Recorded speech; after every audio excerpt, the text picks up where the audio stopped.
Ni kwamba ukiwa unatembea hivi usitembee kwa kujiogopa. Ndio maana yuko mtu hapa hata kuhubiri hawezi kwa sababu hajui aliye naye. Hata kuombea biashara hawezi kwa sababu hajui aliye naye.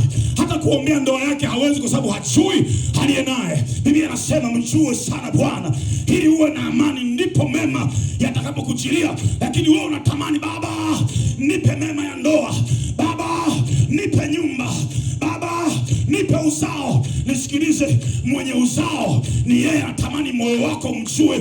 Jifunze kumjua kwanza yeye. Ukishamjua yeye atakupa amani. Akishakupa amani ndipo mema yatakapokujilia.